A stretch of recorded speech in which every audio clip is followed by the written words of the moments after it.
मध्य में जो संस्कृति, मूल्य, इतिहास और आकांक्षाओं को एक पीढ़ी से दूसरी पीढ़ी तक पहुंचाता है। जब किसी समाज की भाषा, उसके गीत, उसके आख्यान और उसके ग्रंथ जीवित रहते हैं, तभी उसकी पहचान और आत्मा भी जीवित रहती है। साहित्य केवल शब्दों का मनोरंजन नहीं है, बल्कि चेतना का मार्गदर्शन है, जो व्यक्ति के भीतर आत्मबल जगाने की और समाज को एक साझा उद्देश्य की ओर प्रेरित करने की शक्ति रखता है। यही साहित्य का सामर्थ्य है कि वो बिखरी हुई सोच को जोड़कर एकत्व की भावना पैदा करता है, निराशा के क्षणों में आशा का दीपक बनता है और राष्ट्र के पुनर्जागरण में सबसे पहले अंतःकरण में क्रांति लाता है। देवी और सज्जनों, साहित्य की महिमा यहीं तक सीमित नहीं है। भर्तृहरि ने तो कहा है कि साहित्य, कला और संगीत के बिना मानव जीवन अपना अस्तित्व अर्थात अपनी मनुष्यता ही खो देता है। साहित्य में किस प्रकार से एक राष्ट्र की चेतना को जागृत करने की शक्ति होती है, इसका भारतीय स्वतंत्रता संग्राम से उत्तम उदाहरण और क्या हो सकता है। जब विदेशी शासन ने भारत की राजनीति ही नहीं, मानसिक स्वतंत्रता को भी जकड़ने का प्रयास किया, तब हमारे साहित्य ने ही आत्मगौरव की ज्योति प्रज्वलित रखी। बंकिम चंद्र चट्टोपाध्याय का वंदे मातरम, जिसका आज भारत में 150 वर्ष पूरे होने का हम उत्सव मना रहे हैं, आप सबको और इस मंच के माध्यम से सभी देशवासियों को मैं इस अवसर की बहुत बहुत बधाई देता हूँ। रविंद्रनाथ ठाकुर के जनगण मन ने भी भारत को एक अखंड सांस्कृतिक चेतना से जोड़ दिया। महात्मा गांधी के हिंद स्वराज ने आत्मनिर्भरता और स्वदेशी की विचारधारा को जन आंदोलन का रूप दिया। लोकमान्य तिलक, भारतेंदु हरिश्चंद्र, मैथिली शरण गुप्त, सुब्रमण्य भारती और अनगिनत कवियों लेखकों की रचनाओं ने पराधीन भारत को ये स्मरण कराया कि गुलामी अस्वाभाविक होती है और स्वतंत्रता हमारा जन्मसिद्ध अधिकार होता है। साहित्य ने जनमानस में राष्ट्र की साझा पहचान, सामूहिक संकल्प और भविष्य की दृष्टि को जन्म दिया। इसी साहित्यिक क्रांति के कारण भारत के विविध भूभागों में फैले लोग एक भावना से जुड़े और स्वतंत्रता संघर्ष एक राष्ट्रीय आंदोलन बन गया।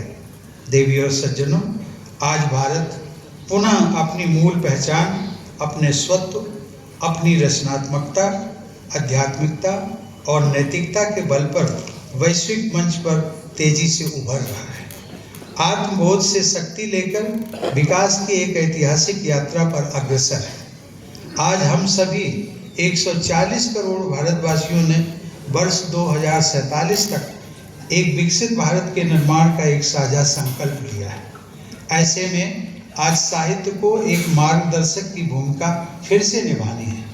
साहित्य समाज, राष्ट्र और संस्कृति की संवाहक शक्ति है। यह ज्ञान, अनुभव और मूल्यों को पीढ़ी दर पीढ़ी स्थानांतरित करता है और समाज को संवेदनशील, राजग और परिपक्व बनाता है। हमारी विकास की इस महायात्रा में साहित्य की भूमिका बहुत महत्वपूर्ण है।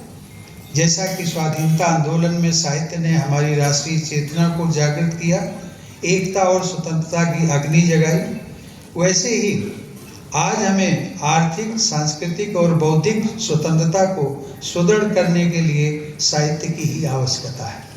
ऐसा साहित्य जो हमारे स्वत्व को, हमारे संकल्प को सुदृढ़ करे, हमारी सांस्कृतिक जड़ों को पुष्ट करे और हमें आत्मविश्वास की राह पर आगे बढ़ाने का कार्य करें। देवी और सज्जनों, मुझे ये जानकर प्रसन्नता है कि अखिल भारतीय साहित्य परिषद ने भारतीय दृष्टि, भारतीय पद्धति और भारतीय मूल्य आधारित सृजन को निरंतर प्रोत्साहित किया है। आप सब तो प्रबुद्ध जन हैं, परंतु अक्सर ऐसा देखा जाता है कि जब भी हम भारतीय भाषाओं की बात करते हैं तो कुछ लोगों को भ्रांति होती है कि हिंदी और अन्य भारतीय भाषाओं के बीच कोई कंपटीशन है। कभी कभी कुछ लोगों को ऐसा भी भ्रम होता है कि हिंदी भाषा क्षेत्रीय भाषाओं की जगह ले सकती है या हिंदी भाषा अन्य भारतीय भाषाओं को हाशिए पर धकेल सकती है। ऐसी भ्रांतियों के कारण कभी कभी हिंदी भाषा के प्रति द्वेष का भाव भी पैदा होता है। अक्सर देखने में आता है कि संकीर्ण राजनीतिक लाभ के लिए ऐसी भ्रांतियों को जानबूझकर प्रदर्शित किया जाता है, परंतु सच ये है कि हिंदी भाषा का उद्देश्य क्षेत्रीय भाषाओं की जगह लेना नहीं है। हिंदी की भूमिका तो एक संपर्क भाषा के रूप में है जो भारत की भाषाई विविधता को पूरक बनाती है। हिंदी भाषा भारत की भाषाई बहुलता की समृद्धि और एकता को बढ़ावा देती है। मुझे प्रसन्नता है कि परिषद द्वारा आयोजित भारतीय भाषा दिवस, साहित्यिक संवर्धन यात्रा, सर्वभाषा साहित्यकार सम्मान, जिन्होंने अपनी प्रतिवेदन में इन सब बातों का जिक्र किया है, वो सभी काम उन्होंने किए हैं। देवी और सज्जनों, भारत की हर भाषा में श्रेष्ठ साहित्यिक रचनाओं का अनुपम भंडार विद्यमान है, किंतु अच्छे अनुवाद के अभाव में ये विविधता संपूर्ण राष्ट्र में समान रूप से नहीं पहुंच पाती। मेरा मानना है कि भारतीय भाषाओं के आपस में अनुवाद की दिशा में सुदृढ़ प्रयास राष्ट्रीय चेतना और सांस्कृतिक एक सूत्रता को और अधिक सुदृढ़ करेंगे। मैं आग्रह करूंगा कि अखिल भारतीय साहित्य परिषद इस दिशा में सक्रियता से अपना योगदान दे। हमारे युवा साहित्यकारों में विशाल और अनंत संभावनाएं विद्यमान हैं। मुझे भरोसा है यदि उन्हें उचित मार्गदर्शन, प्रशिक्षण और अवसर उपलब्ध कराए जाएं, ताकि वे अपनी रचनात्मकता एवं कल्पनाशीलता को राष्ट्र हित और राष्ट्र प्रगति की दिशा समर्पित कर देश के विकास में बहुत ही महत्वपूर्ण योगदान दे सकते हैं। इसलिए यहाँ उपस्थित सभी महानुभावों से मेरा आग्रह है कि आप यथाशक्ति युवा शक्ति को, युवा साहित्यकारों को अधिक से अधिक प्रोत्साहित करें।